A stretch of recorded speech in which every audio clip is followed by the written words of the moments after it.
하나님 앞에 영광의 박수 올려드립니다. 감사합니다. 기도하겠습니다. 참 좋으신 하나님 아버지, 지난 한 주간 세상 속에서 치열하게 살다가 주님의 음성을 듣기 위해서 이 자리에 모였습니다. 이 시간 우리의 마음의 복잡한 생각과 염려는 내려놓게 하여 주시고 오직 선포되어지는 하나님의 말씀만 집중하는 은혜를 허락하여 주시옵소서.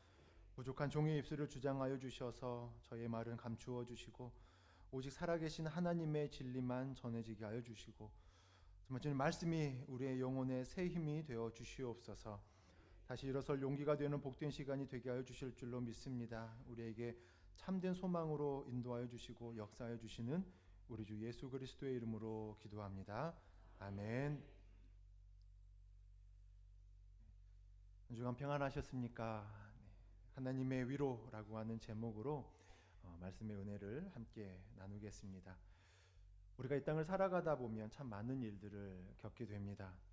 특별히 성도의 모습으로 살아가고 있기에 또 하나님의 풍성한 은혜를 누리면서 살아가고 있음에도 불구하고 인생의 비바람은 결코 비껴가지 않는 것이죠. 예수 믿는다고 해도 세상 사람들이 겪는 고난을 우리도 똑같이 경험하면서 살아갑니다. 질병 때문에 고통의 밤을 지새우기도 하는 것이고요. 또 가정의 문제, 또 자녀들의 장래의 문제로 또 가슴을 졸이면서 살기도 합니다. 직장과 또 사업장의 그 막막한 현실 앞에 서기도 합니다. 어떤 때는 마음속 깊은 곳에서부터 차오르는 어떤 그런 영적 침체의 시간들 때문에 모든 것이 멈춰버리고 어두운 터널과도 같은 시간들을 건너는 그런 시간들을 우리가 경험하기도 합니다. 고난과 염려라고 하는 것, 또 걱정과 근심의 시간들은 마치 날마다 우리의 삶에 작은 파도가 밀려오듯이 끊임없이 우리에게 다가오고 있는 것이죠. 어제의 시간에서도 그렇고 오늘 우리를 괴롭히면서 또 내일의 시간 속에서도 근심의 모습 가운데에서 우리가 살아가는지 모릅니다. 끊임없이 밀려오는 이 환란의 파도들은 마치 우리의 믿음이 진짜인지 가짜인지 마치 이것을 시험하는 것처럼 집요하게 다가오기도 합니다. 그런데 우리 예수 믿는 사람들은 세상 사람들이 말하고 있는 이 환란의 모습과 우리가 말하고 있는 환란은 동일한 관점으로 보지 않는다라는 것입니다. 우리는 이 현상 자체를 환란이라고 부르지 않습니다. 우리에게 있어서 믿는 자들에게 있어서 진정한 환란의 시간은 무엇이냐면 바로 위로가 없는 상태라고 말할 수가 있겠습니다. 세상 사람들은 문제가 생기면 절망을 이야기하지만 우리는 그 고난의 자리에 머물러 있지 않습니다. 왜냐하면 이 고난이라고 하는 것보다 훨씬 더 크고 놀랍고 힘이 있는 하나님의 위로를 우리가 체험하면서 살아가고 있기 때문입니다. 우리는 고난 자체를 두려워하는 것보다 그 고난보다 더 큰 하나님의 손길을 의지하면서 나아가는 그 신앙의 비결들을 우리가 배우면서 또 고백하면서 살아갑니다. 오늘 함께 본 고린도후서 1장의 말씀은 위로의 장이다라고 말합니다. 사도 바울은 자신에게 처절한 고난의 시간들을 온전히 고백해 줍니다. 그러면서도 그 고난에 덮고도 남는 하나님의 위로를 또한 동일하게 말씀하여 주고 있습니다. 성경에 많은 믿음의 의인들, 믿음의 선진들 이렇게 표현을 하죠. 그들의 삶의 모습을 우리가 가만히 돌아보면 평탄함의 시간들만이 있었던 건 아니죠. 오히려 더 큰 환난, 더 큰 고난의 연속의 모습들을 보게 됩니다. 하지만 그들이 어떻게 그 어려움들을 이겨내고 승리하며 나왔는지를 살펴보게 되어지면 오늘을 살아가는 우리에게도 동일한 힘과 용기를 얻게 되는 줄로 믿습니다. 오늘 보면 사도 바울의 모습을 보게 되어지면 자신의 그 고난과 고통의 시간들을 이렇게 표현합니다. 힘에 겹도록 심한 고난을 당하여 살 소망까지 끊어지고 라고 말합니다. 사도가 죽고 싶을 만큼 죽는 게 차라리 더 낫겠다라고 고백할 만큼 그의 삶에 닥치고 있는 고통의 시간들이 너무나도 컸다라고 하는 사실을 우리에게 보여주고 있습니다. 사도로서 살아가는 사도 요한의 모습도 마찬가지입니다. 요한계시록을 쓰는 그 시기 가운데에 그는 반모섬이라고 하는 작은 섬에 유배되어졌습니다. 평안한 휴양지가 아니라 정치범들이 유배지로 가게 되어지는 굉장히 척박하고 외롭고 삭막한 곳입니다. 그 좁은 작은 섬에 갇혀 있을 때에 요한의 마음은 얼마나 괴롭겠습니까? 그런데 요한계시록의 말씀을 찬찬히 묵상하게 되어지면 침체나 억눌림의 시간들보다 절망의 그림자의 시간들은 보이지 않고요. 오히려 하나님의 그 찬란한 영광의 모습들을 온전히 기록하고 있습니다. 왜 그렇습니까? 그 척박한 그 땅이지만 그곳에 하나님의 말씀이 임하였기 때문이다라고 고백합니다. 말씀이 임하니까 그 고통스러운 유배지가 어때요? 가장 영광스러운 계시의 현장이 되었다라는 것입니다. 온전히 변화가 되었다라고 하는 거예요. 성령의 감동으로 하나님의 말씀이 보여지고 또한 들려지기 시작하자 요한은 환경을 뛰어넘는 그 영광의 모습을 보게 되었다라는 것이죠. 이것이 우리에게 주는 메시지가 무엇입니까? 장소와 또는 환경에 관계없이 하나님의 말씀이 임하는 그 자리가 바로 인생의 가장 영광스러운 자리가 된다라는 것입니다. 오늘 이 예배의 자리 가운데 나오신 귀한 성도님들의 삶의 모습 가운데서도 어쩌면 지금 내 삶이, 내 상황과 형편이 반모섬에 갇힌 것 같은 그런 기분으로 그런 상황 가운데 갇혀있는 그런 느낌을 받는 분들 또한 계실 것입니다. 너무 열악한 처지와 환경 때문에 너무 힘든 자리 가운데 또 때로는 너무 좁은 문에 갇혀있다라고 느끼며 살아가고 계십니까? 하지만 기억하기를 원합니다. 환경으로 아무리 어렵다 할지라도 그곳에 하나님의 말씀이 임하면 그 자리는 축복의 자리가 되어지고 또한 영광의 자리가 되어지는 줄로 믿습니다. 그렇다면 우리가 당하는 이 이해할 수 없는 환난 뒤에 숨겨진 이 하나님의 진짜 계획은 무엇인지 우리가 묵상해 보기를 원합니다. 또한 하나님은 왜 우리를 고난의 자리에 머물게 하시고 또 그곳에서 어떤 하늘의 위로를 준비하고 계시는지를 우리가 묵상하며 나아가길 원합니다. 첫 번째로는 고난의 현장을 영광의 자리로 바꾸시는 말씀의 위로로 채워주시는 하나님을 보게 하신다라는 거죠. 5절과 7절의 말씀을 다시 한번 묵상해 보는데 짧게 보겠습니다. 그리스도의 고난이 우리에게 넘친 것 같이라고 말합니다. 우리가 받는 위로도 그리스도로 말미암아 넘친다. 이 위로가 너희 속에 역사하여 우리가 받는 것 같은 고난을 너희도 견디게 하느니라 라고 말씀합니다. 사도 바울의 이 고백을 간단하게 요약해 보면 나에게 고난이 너무나도 가득하다라고 말해요.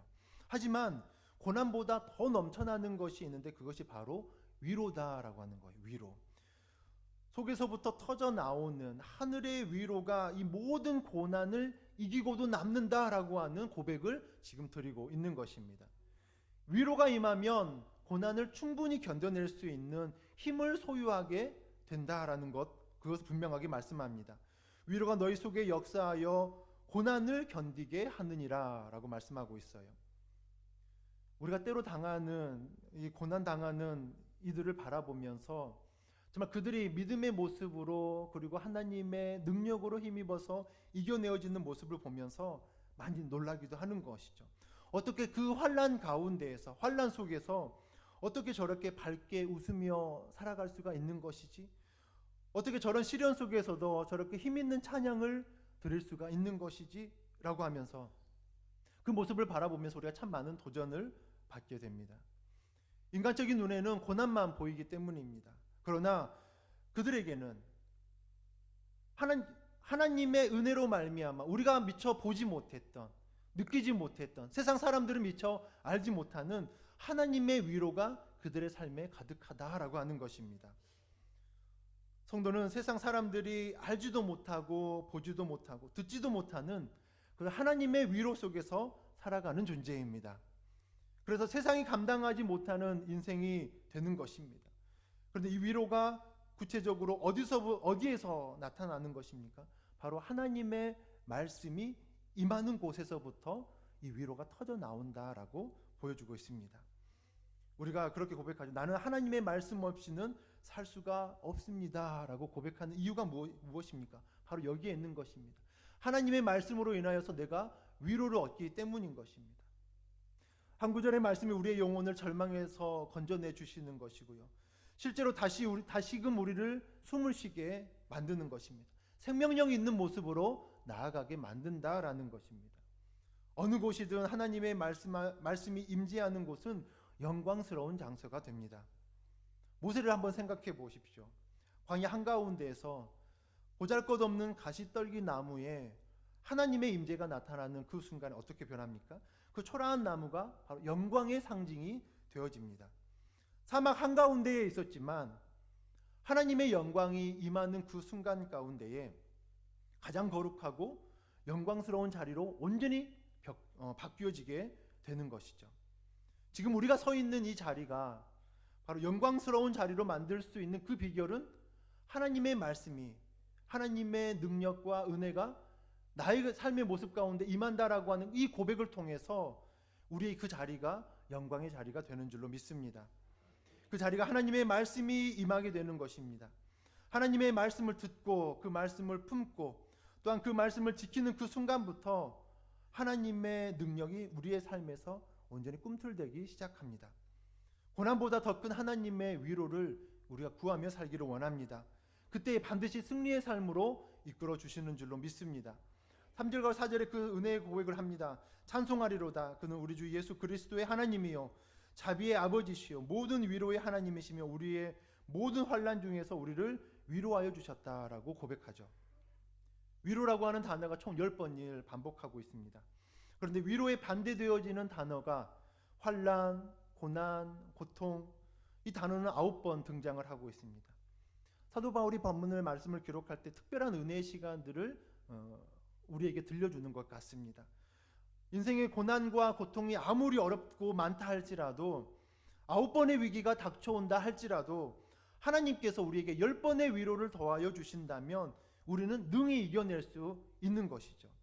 성경이 말하는 마치 구전 10기의 모습처럼 힘겨운 시간을 보내고 있는 우리들에게 우리의 삶의 시간 가운데에 고난이 9번 찾아온다 할지라도 하나님의 위로가 10번으로 넘쳐나게 되어지는 그 순간 가운데 위로가 딱 한 번 더 많은 것이죠. 고난보다 딱 한 번 많은 그 순간 가운데 우리는 넉넉히 승리하며 이겨낼 수 있는 것이죠.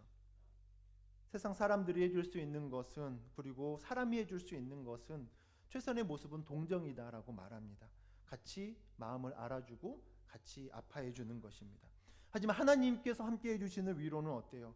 여기서 말하는 위로의 단어가 파라클레시스라고 하는 단어인데 곁으로 불러서 도움을 준다라고 하는 의미를 담기고 있습니다. 하나님께서 저 멀리서 우리의 삶을 바라보는 것이 아니라 내 곁에 하나님 곁으로 우리를 불러주셔서 우리에게 도움을 주신다라고 말씀하고 있어요. 전지전능하신 하나님께서 우리의 곁에 계신다라는 거예요. 나의 곁에 계시고 우리가 하나님의 곁으로 갈 수 있다라고 말씀하고 있는 것입니다. 능력의 하나님께서 우리의 곁에 바짝 계셔서 나의 모든 필요와 나의 모든 소망들을 하나님께서 함께하여 주셔서 이 시간들을 하나님의 은혜로 감싸 안아주신다라고 말씀하고 있습니다. 성령 하나님을 우리가 보혜사라고 말씀합니다. 위로자의 의미가 담겨져 있습니다. 우리와 함께 계시고 우리에게 힘을 더하여 주시는 하나님이십니다. 하나님께서 우리와 함께 하신다면 그 어떤 상황의 시간들이 나에게 온다 할지라도 어떠한 어둠 속에 놓여 있다 할지라도 우리는 온전히 승리하며 나아가게 되는 줄로 믿습니다. 하나님을 의지하며 믿고 은혜의 걸음으로 나아가는 그 순간 가운데 우리는 결코 넘어지지 않는 확실한 은혜의 시간, 능력의 시간 가운데 거하게 되는 줄로 믿습니다. 신명기 31장 8절에서는 약속의 말씀을 우리에게 들려주고 있습니다. 여호와 그가 내 앞에 너 앞서 행하시며 너와 함께하사 너를 떠나지 아니하시며 버리지 아니하시리니 너는 두려워하지 말라 놀라지 말라라고 말씀합니다. 위로의 하나님께서 우리와 함께하고 계시고요. 다시 일어나서 믿음의 길을 넉넉히 걸어가는 그 순간 가운데 하나님께서 날마다 함께하여 주신다라고 말씀합니다. 우리의 곁을 결코 떠나지 않겠다라고 말씀하여 주셨습니다. 우리의 모든 연약함을 아시고 우리의 고통도 아시고 우리의 눈물의 시간들을 다 보고 계시는 하나님께서 언제나 우리와 함께하고 계시다라고 우리에게 들려주고 있습니다. 이 소망의 시간들을 우리가 끝까지 붙잡고 나아갈 수 있는 귀하고 거룩한 성도님들의 모습이 다 되길 주님의 이름으로 축원합니다. 또 한 가지 우리에게 들려주시는 말씀의 시간들은 하나님께서는 우리가 겪는 그 시련의 시간들을 통해서 다른 사람들을 살리는 치유자의 모습으로 세워주신다라고 하는 것입니다. 이것이 바로 하나님의 놀라운 위로의 계획입니다. 우리는 세상 가운데에서 기적을 바라보면서 살아갑니다. 사람이 할 수 없는 일들이 벌어지는 것, 그것을 우리는 기적이라고 말하죠. 그런데 기적이 일어나는 조건이 필요합니다. 뭐예요? 똑같습니다. 인간이 어쩔 수 없는 정도의 최악의 상황이 우리 가운데 있어야만 하는 거예요. 또 한 가지는 그 상황 가운데에서 전지전능하신 하나님께서 함께 하시는 것입니다. 그 순간은 우리는 어때요? 세상의 시선으로 바라볼 때에는 끝이다라고 말해요. 이제 모든 것이 다 끝나버렸다라고 말하는 그 순간입니다. 그렇게 말하는 그 자리가, 끝이라고 말하는 그 자리가 바로 하나님의 기적을 시작하는 시작의 순간이다라고 우리에게 들려주고 있습니다. 히스기야 왕이 있습니다. 사느립의 군대가 예루살렘을 완전히 포위해요. 그는 또 죽을 병에까지 걸려 있었습니다. 최악의 상황이에요. 포위되었다라고 하는 것은 성 안의 모든 사람들이 완전히 굶주려서 죽게 되어지는 상황까지 극한으로 처하게 되는 것입니다. 아니면 다 잡혀서 노예가 되는 것이죠. 그 어려움 시간 가운데 히스기야는 무엇을 하냐면 하나님 앞에 나아가서 벽을 향하여서 부르짖으며 기도합니다. 그때 하나님께서 함께하여 주셨기에 기적이 나타납니다. 하룻밤 사이에 대군들이 물러가게 되어지고 죽을 병에서 건짐을 받게 됩니다. 우리의 삶의 모습에서도 마찬가지예요. 고난의 현장에서 하나님 나와 함께하여 주십시오라고 하는 이 부르짖음을 우리는 날마다 주님 앞에 드리며 나아갑니다.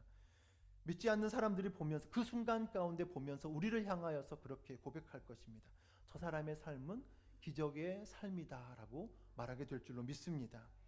우리가 함께 하나님과 동행하며 나아가는 그 순간 가운데에서는 기적의 순간들, 하나님께서 함께 동행하여 주셔서 하나님의 능력과 은혜가 나타나는 그 모습이 바로 세상 사람들이 보는 그 관점에서는 기적의 모습으로 나타나게 되는 줄로 믿습니다. 우리가 하나님과 함께하며 동행하며 나아가는 이 시간들, 왜 이렇게 기적의 시간들로 우리에게 들려주고 계십니까? 나를 하나님께서 쓰시겠다라고 작정하고 있기 때문입니다. 우리는 그렇지만 늘 마음의 조급함과 염려가 너무나도 큽니다. 내 인생의 고난과 위로를 설명할 때에 우리가 흔히 쓰는 비유 가운데 하나가 피부에 작은 종기 같은 것이 생겨서 도려내야만 하는 수술 가운데 처하게 된다라고 할 때에 너무나도 간단한 수술입니다.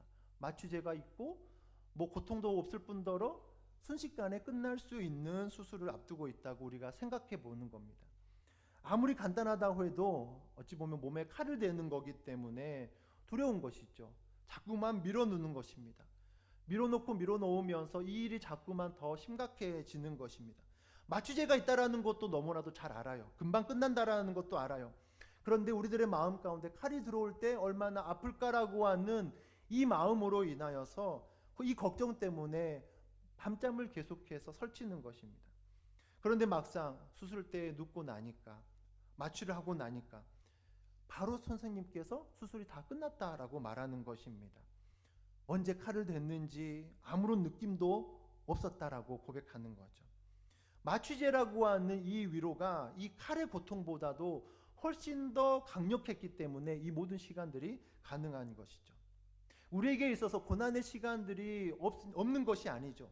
칼의 시간들, 마치 날카롭게 하고 우리를 고통스럽게 하고 우리의 마음을 조급하게 하며 염려하게 하는 이 순간들이 우리에게 있습니다. 하지만 이 시간들이 어떻게 돼요? 그것을 느끼지도 못하도록 마취제라고 하는 하나님의 위로가 있기 때문에 우리가 미소 지으며 웃으며 이 수술실에서 나오는 것처럼 인생의 원리 가운데서도 마찬가지라고 하는 거예요. 눈에 보이는 고난과 환난이 무서운 게 아닙니다. 진짜 무서운 것은 무엇이에요? 위로의 부재입니다. 위로의 부재. 하나님의 위로가 없는 거예요. 하나님의 위로는 어디서부터요? 하나님의 말씀으로부터 나온다라고 말씀을 드렸습니다. 이 말씀이 마치 마취제가 되어서 우리의 영혼을 완전히 덮어 주시는 거예요. 그래서 세상에서는 너는 끝났다라고 말하고 너는 이제 끝이다라고 말해요. 그렇게 아무리 위협한다 할지라도 주님께서 주시는 이 위로 때문에 나는 평안하다라고 고백하고 믿음의 모습으로 나아가게 되는 줄로 믿습니다. 예수를 믿으면서도 우리가 살기 너무 힘들다고, 죽고 싶다고, 다 끝났다라고 말하는 이유가 무엇이겠습니까? 하나님의 말씀이 나의 삶 속에 들려오지 않기 때문인 거예요. 말씀의 위로가 없으면 아무리 작은 바람에도 우리는 끝없이 흔들리고 휘청거리게 되는 것입니다. 아주 작은 바람이었지만 그 바람에 우리는 넘어지고 나뒹굴 수밖에 없는 모습이 있는 것이죠. 하지만 말씀이 내 삶에 힘이 되어지기 시작하면 그 어떤 난관도 온전히 누리면서 나아가게 되는 그 은혜의 시간들을 풍성함의 모습으로 살아가게 되는 줄로 믿습니다. 하나님의 말씀을 듣는 것만큼 중요한 것이 읽는 것이고요. 읽는 것만큼 중요한 것이 지키는 것이다 라고 말합니다. 들려오는 하나님의 말씀을 삶으로 살아낼 때 이 말씀은 우리에게 온전한 능력의 시간으로 나타나게 됩니다. 하나님의 말씀은 우리에게 위로를 주시고 이 말씀에 대한 순종의 시간들은 우리의 삶의 모습 가운데 기적으로 나타나게 되는 줄로 믿습니다. 요한계시록 1장 3절에서는 분명히 약속합니다. 이 예언의 말씀을 읽는 자와 듣는 자와 그 가운데 기록한 것을 지키는 자는 복이 있나니 때가 가까움이라 라고 말씀합니다. 말씀을 잘 읽고 말씀을 잘 듣고 들은 바를 잘 지켜서 위로가 넘치는 위로의 시간들이 가득한 승리의 성도님들이 될 수 있길 주님의 이름으로 축원합니다. 하나님께서는 때로 고난을 우리에게 연단의 모습으로 사용하여 주십니다. 사도 바울이 위대한 사도가 될 수 있었던 비결 가운데 하나가 무엇이에요? 수많은 시련들이 그의 앞에 다가왔기 때문입니다. 너무나도 많이 두드려 맞습니다. 정말 마치 강한 철이 계속해서 두드려졌을 때 더 강하고 더 강력한 도구가 되는 것처럼 바울은 고난을 통해서 고난과 이 연단의 시간들을 통해서 정말 강하게 훈련되었던 것입니다. 우리는 환난을 당하며 단순히 고통의 시간들만을 겪는 이 모습이 아니라 하나님께서 나를 쓰시겠다라고 하는 강력한 하나님의 군사로 살아가게 되는 줄로 믿습니다. 욥기 23장 10절의 말씀에 우리에게 고백하여 주십니다. 나의 가는 길을 오직 그가 아시나니 그가 나를 단련하신 후에는 내가 순금같이 나아오리라 라고 말씀합니다. 순금이 되는 것, 정금이 되어지는 이 방법은 단 한 가지밖에 없습니다. 뜨거운 불 속에 들어가는 것 뿐이에요. 그 불 속에서 불순물들이 빼어지고 또 순도 높은 금의 모습이 되는 것처럼 우리들의 믿음의 모습에서도 마찬가지입니다. 고난은 때로는 필수 과정 가운데 하나입니다. 하나님께서 우리를 연단하시는 이유가 우리를 통해서 이 세상을 변화시킬 실제적인 그 능력을 주시기 위함이다라고 말씀하고 있어요. 고난이 우리에게 주는 너무나도 큰 유익이 무엇이냐면 다른 이들을 온전히 섬기게 만드는 것입니다. 하나님께서 우리에게 하나님 나에게 위로가 필요합니다라고 하는 이 순간들을 겪게 만들고 걸어가게 만드는 것은 이 순간들을 통해서 하나님께서 나를 온전한 치유자의 모습으로 살아가도록 이끄시기 위한 하나님의 계획이 있다라는 거예요. 4절의 말씀에 우리의 모든 환난 중에서 우리를 위로하사 우리로 하여금 하나님께 받은 위로로서 모든 환난 중에 있는 자들을 능히 위로하게 하시는 이시로다라고 말씀하고 있습니다. 환난을 겪은 자들만이 진정으로 환난 당한 자에게 위로의 말씀을 전해줄 수가 있는 것이죠. 마치 암투병에서 이겨낸 성도가 병상에 누워있는 환우에게 가서 나도 그 아픔을 너무나도 잘 안다고, 하지만 하나님께서 나를 이렇게 고쳐주셨던 것처럼 하나님께서 분명히 일하여 주실 것이다라고, 고쳐주실 것이다라고 그렇게 말할 때에 그것은 어때요? 어떤 설교보다도 어떤 메시지보다도 더 강력한 생명의 말이 되는 것이죠. 험난한 인생의 터널을 통과하고 있는 어찌 보면 귀한 성도님들의 모습 가운데에서도 이 모습을 통해서 하나님께서 다른 이들을 살리는 가장 강력한 도구가 되게 하여 주시는 줄로 믿습니다. 왜 하나님께서 우리를 그 깊은 고통의 시간 가운데 두셨을까요? 그것은 누군가에게 다가가서 그를 살리는 위로의 통로로 우리를 사용하기 위함입니다. 고난을 겪어보지 않은 사람은 고난을 당하는 이들의 눈물을 온전히 닦아줄 수 없다라고 말해요. 환난을 당해보지 않은 사람은 환난 중에 있는 이의 손을 잡아줄 수가 없습니다. 나의 아픔이 곧 하나님께서 나에게 주시는 사명의 씨앗이 되는 줄로 믿습니다. 말씀을 정리하겠습니다. 우리 인생의 바다에서 분명히 고난의 파도는 계속될 것입니다. 하지만 기억하십시오. 그 고난보다 하나님의 위로는 항상 더 크고 놀라운 모습으로 우리에게 다가와 주셨습니다. 하나님은 결코 실수하지 않는 분이십니다. 나보다 나를 더 잘 아시는 하나님이십니다. 내 마음의 낙심과 눈물을 다 아시는 그분이십니다. 그분이 우리와 함께하고 계십니다. 하나님은 우리를 모세처럼, 때로는 요한처럼, 히스기야처럼 사용하시기를 원합니다. 절망의 순간을 넘어서 하나님의 위로가 우리의 삶에 가득하길 주님의 이름으로 축원합니다. 또한 우리가 겪는 그 고난이 다른 사람을 살릴 수 있는 위로가 될 것입니다.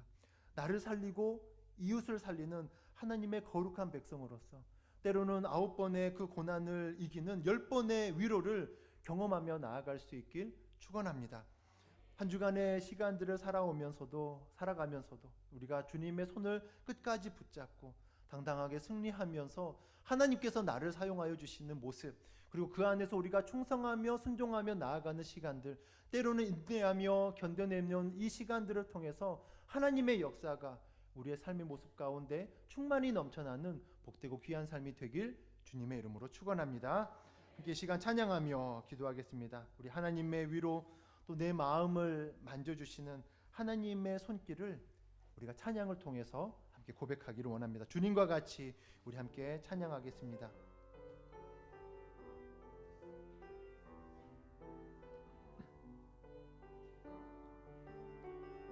주님과 같이, 주님과 같이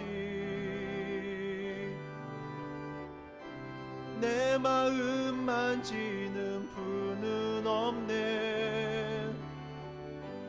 오랜 세월 찾아 난 알았네. 내겐 주밖에 없네. 주님과 같이, 주님과 같이 내 마음 만지는 분은 없네. 오랜 세월 찾아 난 알았네. 내겐 주밖에 없네. 주 자비 강같이 흐르고 주 손길 치료하네. 고통받는 자녀 품으시니 주밖에 없네. 주님과 같이, 주님과 같이 내 마음 만지는 분은 없네. 오랜 세월 찾아 난 알았네. 내겐 주밖에 없네. 우리 시간 함께 말씀을 기억하면서 한 목소리로 기도하기를 원합니다. 우리는 예수를 믿어도 때로 이해할 수 없는 환난을 만나고 고난의 깊은 터널을 지나가기도 합니다. 그러나 성도에게 진짜 위기는 고난 그 자체가 아니라 그 자리에 하나님의 임재가 느껴지지 않는 것입니다. 오늘 이 시간 우리 두 가지 간절히 붙잡고 기도하기를 원합니다. 주님, 척박한 내 삶의 현장 가운데 하나님의 말씀이 임하게 하여 주시옵소서. 고난의 자리가 하나님의 위로로 채워져서 밤모섬에서 요한처럼 찬란한 영광을 보는 자가 되게 하여 주시옵소서. 또한 한 가지 더 기도할 때에 나의 아픔이 나만 연단하는 것에서 그치지 않고 누군가를 살리는 통로가 되기를 원합니다. 주님, 내가 겪는 이 환난을 통해 같은 아픔을 겪는 이들을 위로하는 상처 입은 치유자로 나를 사용하여 주시옵소서. 나의 상처가 능력으로 변하여서 절망 속에 있는 이웃에게 소망을 전하는 하나님의 사명자로 살게 하여 주시옵소서. 우리 간절한 마음을 담아서 함께 통성으로 기도하겠습니다. 아버지 하나님, 하나님의 사랑만 기도합니다. 우리가 겪고 있는 환난이 너무나도 크고 깊어서 주님의 위로가 없으면 단 한순간도 버틸 수 없는 심령들이 여기 있습니다. 주님, 척박한 광야 같은 그들의 삶의 현장에 지금 이 시간 살아있는 하나님의 말씀으로 임하여 주시옵소서. 요한이 보았던 그 찬란한 영광을 우리 성도님들 또한 보게 하여 주시옵소서. 오 주님, 성도들의 상처를 만져주시옵소서. 나 혼자 짊어진 십자가인 줄 알았는데 주께서 이미 그 자리에 함께 계심을 믿습니다. 이 고난이 나를 무너뜨리는 저주가 아니라 나를 정금같이 만드는 하나님의 손길임을 고백하게 하여 주시옵소서. 아버지 하나님, 내 성도를 친구 상처 입은 치유자의 모습으로 서기를 원하옵나니 내가 받은 이 위로가 나만을 위한 것이 아니라 내 곁에서 함께 울고 있는 또 다른 영혼을 살리는 생명의 통로가 되게 하여 주시옵소서. 성도님들 눈물을 닦아 주시옵소서. 환난보다 크신 하나님의 위로가 이 시간 가운데 가득히 차고 넘치게 하여 주시옵소서. 끝까지 포기하지 않으시는 주님을 신뢰합니다. 주님, 우리를 붙잡아 주시옵시고 붙들어 주시옵소서. 모든 위로의 하나님 아버지, 고난의 현장 한복판에서 절망하던 우리를 말씀의 자리로 불러주시고 진정한 위로가 어디서 오는지 깨닫게 하여 주시니 참으로 감사를 드립니다. 하나님, 지금 우리 성도님들의 삶의 모습 가운데 이해할 수 없는 환난으로 밤잠을 설치며 메마른 광야를 걷는 심령 가운데 친히 찾아가 주시옵소서. 밤목섬에서 임했던 그 영광의 말씀으로 그들의 영혼을 채워주셔서 고난의 자리가 변하여 주님의 임재가 머무는 가장 빛나는 영광의 자리가 되게 하여 주시옵소서. 간절히 바라옵기는 우리 성도님들의 그 자신의 고난에만 매몰되지 않게 하여 주시옵고 내가 받는 위로를 가지고 또 다른 누군가의 눈물을 닦아주는 거룩한 상처 입은 치유자로 일어서게 하여 주시옵소서. 우리의 연약함이 하나님의 능력이 머무는 통로가 됨을 믿습니다. 한 주간 삶의 모습 가운데서도 주님의 위로를 풍성히 경험하고 그 사랑을 넉넉히 전하며 승리하며 나아갈 수 있는 귀한 성도님들의 모습이 되게 하여 주시옵소서. 우리의 영원한 위로자가 되어주시며 삶의 소망이 되어주시는 예수 그리스도의 이름으로 간절히 기도드리옵나이다. 아멘. 우리 다 같이 일어나셔서 대회 찬양으로 함께하며 축도하고 예배를 마치겠습니다. 두 손 들며 우리 찬양하겠습니다.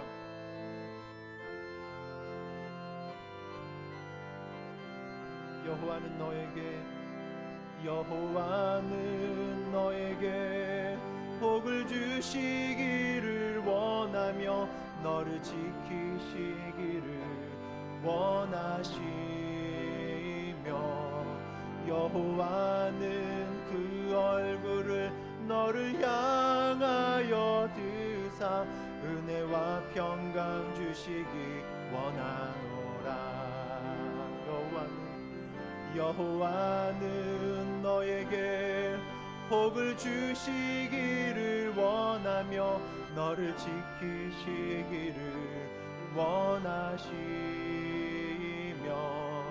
여호와는 그 얼굴을 너를 향하여 드사 은혜와 평강 주시기 원하노라. 너를 보배롭고 존귀하게 여기시는 하나님이 내 삶 속에서 이 약속을 신실하게 이루시리. 땅에 기름진 것으로 하늘에 신령한 것으로 너를 복주시고 지키신 하나님이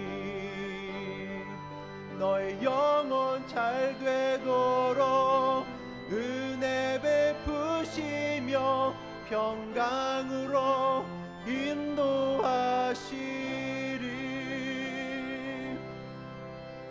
이제는 우리 주 예수 그리스도의 무한하신 은혜와 독생자까지 아끼지 아니하시고 환난 중에 피할 길을 내시는 하나님 아버지의 극진하신 사랑하심과 고난의 현장마다 찾아오셔서 말씀으로 위로하시고 다시 일으켜 세우시는 성령 하나님의 교통하심이 내가 겪는 환난이 나를 연단할 뿐 아니라 타인을 살리는 사명이 됨을 믿고 이제는 세상 속에서 상처 입은 치유자로 살아가기로 다짐하는 사랑하는 평강의 교회 모든 성도들과 그들의 가정과 일터 그리고 눈물로 씨를 뿌리는 모든 사역의 현장 위에 이제로부터 영원토록 함께 있을지어다. 아멘.